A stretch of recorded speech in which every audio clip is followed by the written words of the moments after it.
하나님과 우리 주 예수 그리스도로부터 은혜와 평강이 여러분 모두와 함께 하시기를 바랍니다. 오늘 우리에게 주어진 복음서의 말씀은 누가복음 15장, 소위 세 가지 비유로 잘 알려진 부분이죠. 잃은 양 비유, 잃은 드라크마의 비유, 그리고 흔히 이 탕자의 비유로 알려진 잃은 아들의 비유입니다. 이상한 것은 사람들에게 많이 알려진 이야기일수록 잘못 전달되는 경우가 있다는 거죠. 저는 어릴 적 교회에서 잃은 양 찾기 운동을 한 기억이 납니다. 그러니까 얼마나 이 대단한 운동을 벌였던지 어린 제 기억 속에도 아주 또렷이 기억이 나요. 이 전교인이 발벗고 나서서 전도 운동을 벌였던, 그래서 마지막 총동원 주일에는 엄청난 사람들이 몰려왔던 그 기억이 생생하게 납니다. 그 많은 사람들이 그 이후에 얼마나 교회에 정착했는지 어린 제가 통계를 낼 수는 없었지만 아무튼 성대한 전도 운동이었다라고 하는 사실만은 분명히 기억이 나요. 이러한 전도 운동의 성경적 배경은 바로 오늘 우리가 다루게 될 이 누가복음 15장의 이야기였던 것인데요.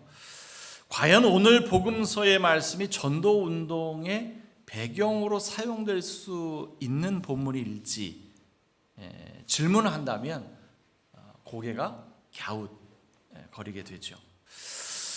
이러한 사례는 성경 말씀의 배경과 분석을 전혀 고려하지 않은 채 자신에게 유리한 쪽으로 꿰어 맞춘 견강부회의 대표적인 사례가 아닐까 싶은데요. 예수님께서 왜 이 세 가지 비유를 말씀하셨는지를 알려면 이 15장 초반 몇 구절만 읽어봐도 우리가 금방 알아차릴 수 있거든요. 예수님 당시 유대 사회는 두 계층 간의 갈등이 아주 심했던 사회였죠. 그 계층은 다름 아닌 의인과 죄인, 이 두 그룹 간의 갈등이었습니다. 율법을 철저히 지키는 의인인가 아니면 율법을 외면하는 죄인인가 하는 이런 이분법적인 사고가 그 당시 사회를 지배하고 있었죠. 이 둘 사이의 긴장은 아주 첨예했는데요. 사실 이 두 그룹 간의 갈등은 이 갈등이라고 하기엔 다소 좀 어색할 정도로 한쪽이 또 한쪽을 일방적으로 깔보고 멸시했죠. 이 죄인들은 거의 사람 취급을 당하지 못했던 그런 시대였으니까요. 이 순전히 인간적인 잣대만으로 누군가는 의인이 되고 또 누군가는 죄인이 되는 이러한 사회적 불합리를 예수님께서 그냥 지켜만 보시지는 않았겠죠. 예수님은 이러한 사회적 분위기에 반하는 행동, 그 당시 사회의 분위기에서는 정말 위험한 행동이라고 보일 만큼 그러한 행동을 서슴지 않으셨습니다. 소위 말하는 죄인들과 어울리셨던 거죠. 그러자 이 바리새인들과 율법학자들은 예수님의 그 위험한 행동에 불편한 시선을 보냈고요. 불평하는 소리까지 던지자 예수님은 그들을 향해 바로 오늘 우리가 읽은 이 세 가지 비유를 말씀하셨던 겁니다. 그러니까 이 세 가지 비유는 1세기 유대 사회의 종교적 양극화를 비판하기 위해서 탄생한 겁니다. 비유의 내용은 아름다울지 모르지만 그 탄생 배경은 그리 아름답지만은 않은 거죠. 이렇게 탄생한 비유가 과연 전도 캠페인의 그 배경으로 사용될 수 있을까? 물론 이 전도 운동이야 늘 필요한 것이어서 전도 운동 자체를 우리가 문제 삼을 수는 없겠지만 그 운동의 배경이 되는 말씀으로 오늘 본문이 사용된다. 라고 하는 것을 우리가 조금 재고해야 하지 않을까 싶어요. 자, 예수님의 이 세 가지 비유가 어떤 배경에서 탄생하게 되었는지를 우리가 이해하고 본문을 들여다보면 좀 더 이야기가 선명하게 그려질 텐데요. 첫 번째 비유는 잃은 양 비유였죠. 어떤 사람이 양 100마리를 가지고 있었는데 그만 그 가운데 한 마리를 잃어버렸습니다. 그러자 양의 주인은 그 잃은 양 한 마리를 찾기 위해 99마리의 양을 들에 두고 찾아 나섭니다. 그리고 그 잃은 양을 찾아 기뻐하며 돌아온다는 이야기죠. 여러분, 이 이야기를 경제적인 관점에서 읽으면 그렇게 어리석은 주인이 어디 있어요? 네? 99마리를 들에 두고 한 마리의 양을 찾는다? 이만큼 이런 바보 같은 짓이 어디 있습니까? 잃은 그 99마리를 더 잃어버리면 어쩌려고. 하지만 이 이야기는 그런 관점에서 이해될 수 있는 이야기가 전혀 아니죠. 이 비유가 어떠한 그 배경에서 탄생하게 됐는지 이미 말씀드렸다시피 이런 특별한 목적으로 만들어졌단 말이죠. 다시 말하면 그 당시 스스로를 의인으로 자처하면서 죄인들을 냉대하고 사회적 낙오자로 낙인 찍는 그 사람들을 비판하기 위해서 만들어진 거라고. 그러니 너희들이 죄인으로 낙인 찍은 사람들은 그렇게 냉대받고 천대받아야 할 사람들이 아니다. 이런 것을 역설하기 위해 말씀하신 비유잖아요. 그래서 이 세 가지 비유에는 공통점이 하나가 있습니다. 비유 마지막 내용이 다 똑같아요. 한번 읽어볼까요? 첫 번째 비유 마지막 말씀이에요. 내가 너에게 이르노니 이와 같이 죄인한 사람이 회개하면 하늘에서는 회개할 것 없는 의인 99으로 말미암아 기뻐하는 것보다 더하리라. 두 번째, 잃은 드라크마의 비유 마지막 구절이에요. 내가 너에게 이르노니 이와 같이 죄인한 사람이 회개하면 하나님의 사자들 앞에 기쁨이 되느니라. 그리고 오늘 본문 말씀을 좀 벗어나긴 합니다만 마지막 세 번째 비유, 잃은 아들의 비유 마지막 구절은 또 이렇게 돼 있어요. 내 동생은 죽었다가 살아났으며 내가 잃었다가 얻었기로 우리가 즐거워하고 기뻐하는 것이 마땅하다. 모두 회개하는 죄인 한 사람을 기뻐하신다는 이야기죠. 우리 하나님은 잃어버린 자들이 돌아왔을 때 혹은 그들을 찾았을 때 기뻐하신다. 이런 말씀입니다. 자, 그런데요. 저는 오늘 이 말씀을 준비하면서 그리고 오늘 본문과 씨름하면서 문득 이런 생각이 들었어요. 이런 생각이 어쩌면 오늘 본문이 말하고자 하는 내용과는 조금 약간 빗나간 것인지도 모르겠습니다만 제가 이 오늘 비유 말씀이 어떠한 배경에서 또 어떠한 목적으로 만들어졌는지는 제가 분명히 말씀드렸기 때문에 오늘날의 상황과 비춰보면 충분히 그럴 법도 하다라는 생각을 가지고 오늘 이 말씀을 좀 드리려고 합니다. 오늘 본문의 그 비유가 말하고자 하는 내용이 뭐라고요? 우리 하나님은 잃어버린 자들, 즉 죄인들이 돌아오기를 기다리시고 그 죄인들이 돌아왔을 때 혹은 찾아졌을 때 기뻐하신다. 이런 내용이라고 말씀드렸죠. 그런데 문득 저는 우리가 하나님을 잃어버린 것은 아닌가 이런 생각이 들었어요. 많은 사람이 하나님을 말하고 있지만 그 이름을 외치고 있지만 정작 그 안에는 하나님이 없다 라는 생각, 저의 지나친 생각일까요? 예수님 당시에도 그런 일이 벌어졌던 것이잖아요. 하나님은 죄인들을 업신여기거나 천대하시거나 무시하신 것이 아니라 그럼에도 불구하고 그 당시 사람들은 하나님을 외쳤던 사람들은 그랬던 거 아니에요. 더욱 하나님의 이름으로 하나님의 생각과 반하는 그래서 그들을 멸시하고 그들을 깔보고 그들을 사람 취급하지 않았던 거잖아요. 오늘날에도 같은 현상이 벌어지고 있는 것은 아닌가 싶어요. 모두 하나님을 말하고 있지만 그 안에는 하나님이 없는, 모두 예수님을 외치고 있지만 정작 그 안에는 예수님이 없는 현상이 벌어지고 있단 말이죠. 그래서 저는 우리가 하나님을 잃어버렸다라는 생각이 들었어요. 우리가 하나님을 잃어버렸다. 하나님이 우리를 잃어버린 것이 아니라 우리가 하나님을 잃어버렸다. 그러면서 문득 신경숙 작가가 쓴 엄마를 부탁해라는 소설이 떠오르더라고요. 여러분, 이 소설을 읽어보셨는지 모르겠습니다. 처음 시작은 이렇게 시작해요. 엄마를 잃어버린 지 일주일째다. 엄마를 잃어버린 지 일주일째다. 그러니까 이 소설은 치매에 걸린 엄마가 서울로 상경했다가 그만 실종되었고요.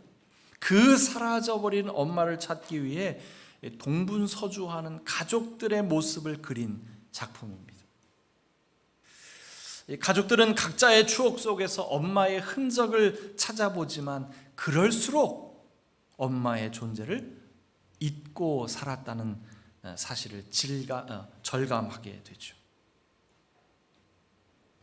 소설 마지막 장인 에필로그의 시작은 또 이렇게 시작합니다. 엄마를 잃어버린 지 9개월째다. 그러니까 소설 전체는 잃어버린 엄마에 관한 이야기를 하고 있다는 것을 알 수 있죠. 그러니까 소설 속에서 만난 엄마는 잃어버렸지만 오늘 우리 현실 속에서 만나는 우리의 엄마는 잊혀진 존재가 된 것은 아닐까 싶어요.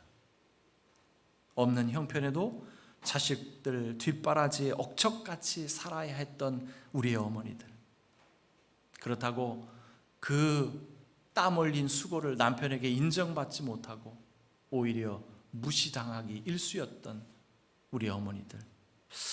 그래서 우리 어머니 하면 떠오르는 생각이 있잖아요. 늘 그 애잔한 마음. 이 소설 뒷부분에는요 정홍수의 해설이 이제 나오는데, 가족들은 엄마를 잃어버리기 이전에 이미 엄마를 거의 잊고 있었다. 그리고 그들은 엄마의 실종을 계기로 일타와 있다가 같은 말이었음을 뼈아프게 깨닫는다. 이런 대목이 나오거든요. 그러니까 이 소설은 엄마를 잃어버리기 전에도 이미 실종 상태였다라고 하는 것을 작가가 고발하는 겁니다. 이 소설이 엄마의 실종을 고발하고 있다면 오늘 우리가 읽은 세 가지 비유는 어쩌면 하나님의 실종을 고발하고 있는 것은 아닌가, 이런 생각이 들었어요. 저는 서두에서 오늘 본문 말씀이 전도 운동의 잘못된 배경으로 사용됐다라고 하는 것을 지적한 바 있는데요. 저 역시 예수님의 세 가지 비유를 말씀하신 그 본래의 의도와는 좀 다른 방향으로 해석하고 있는지는 모르지만, 그래서 누군가가 비판한다면 달게 받겠지만 우리가 하나님을 잃어버렸다라고 하는 생각을 지울 수는 없습니다. 지울 수가 없어요. 오늘날 교회 안에서조차 하나님은 실종되었죠. 감히 제가 이렇게 말씀드립니다. 오늘 예수님께서 말씀하신 이 비유에 등장하는 잃어버린 양 한 마리는 결국 하나님이었고, 잃어버린 드라크마 역시 하나님이었다. 이러한 관점이 본래 이 비유가 말하고자 하는 내용과는 다른 의도의 해석일지 모르지만 오늘날 우리가 목도하고 있는 현실은 그렇다 라고 감히 말씀드립니다. 루터는요 1525년 이 에라스무스와 이제 논쟁을 벌이게 되는데, 그때 이제 발표한 것이 노예 의지론이라고 하는 책이거든요. 글인데, 이 글에서 루터는 숨어 계신 하나님이라는 표현을 사용합니다. 숨어 계신 하나님. 하나님은 자신을 계시하시는 하나님이면서 동시에 숨어 계시는 하나님이라는 거예요. 하나님은 우리의 신앙으로 이해할 수 있는 하나님이지만 우리의 이성과 의지로는 도무지 알 수 없는 하나님. 그래서 숨어 계신 하나님이라는 거예요. 우리의 손에 잡히지 않고 우리 인식 안에 파악되지 않는 하나님. 인간의 이성은 참된 하나님이 누구인지 모른다 라고 하는 것이 루터의 신학입니다. 루터의 글을 빌리자면 우리는 이 숨어 계신 하나님을 찾아야 해요. 어딘가에 감추어진 하나님을 발견해야 합니다. 엄마를 부탁해라는 소설에 등장하는 큰딸과 큰아들, 그리고 남편은 각각 자신의 시선으로 엄마를 찾아 나서지만 찾을수록 자신이 그동안 엄마를 잊고 살았다라고 하는 것을 절감하게 되지요. 마찬가지로 우리는 하나님을 찾아 나서면, 찾으면 찾을수록 우리는 그동안 하나님을 잊고 살았구나라고 하는 것을 깨닫게 될 겁니다.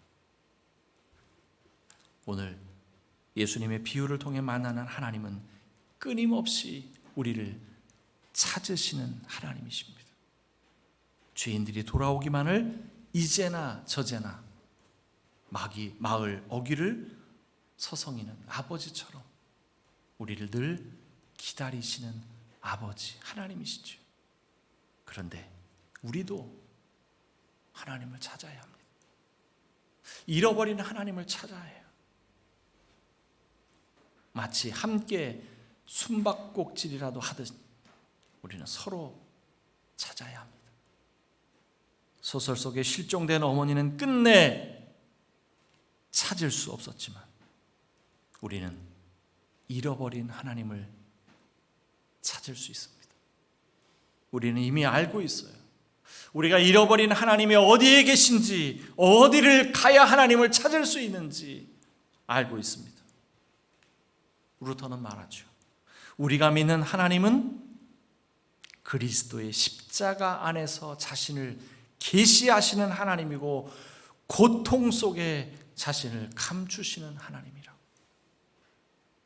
하나님은 그리스도의 십자가를 통해 당신 자신을 드러내셨지만 또한 역설적으로 그 안에 숨어 계십니다. 우리가 하나님을 찾을 수 있는 곳, 하나님을 발견할 수 있는 유일한 곳은 바로 십자가라는 겁니다. 그래서 루터는 오직 십자가만이 우리의 신학이다, 이렇게 말하는 겁니다.